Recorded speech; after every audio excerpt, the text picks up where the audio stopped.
International labour অর্গানাইজেশনের যে ধারা মোতাবেক প্রত্যেকটা অর্গানাইজেশনে দুই ধরনের এমপ্লয়ি থাকে। তো এমপ্লয়িগুলো কি কি ধরনের হয়ে থাকে সেটা আজকে আপনাদেরকে দেখিয়ে দিচ্ছি। একটা ক্যাটাগরি হচ্ছে টি টাইপ এমপ্লয়ি।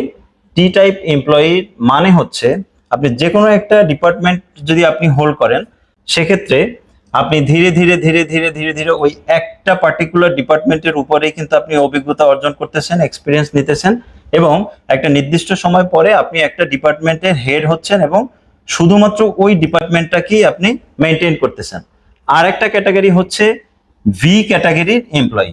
তো ভি ক্যাটাগরিটার মানে হচ্ছে আপনি যখন একেবারেই এন্ট্রি লেভেলে জব করবেন অথবা একদম এমটিও বা ম্যানেজমেন্ট ট্রেনি অবস্থায় যে আপনি চাকরি শুরু করবেন, জব লাইফ স্টার্ট করবেন, তখন আপনার এক্সপিরিয়েন্স বা নলেজটা থাকবে একেবারেই অল্প। এই যে ভি এর যে পয়েন্ট দেখতে পাচ্ছি, সেইখান থেকে যত দিন যাবে তত কিন্তু আপনার পরিধি বাড়তে থাকবে, নলেজের পরিধি বাড়তে থাকবে, এবং এর কিন্তু কোনো শেষ নেই।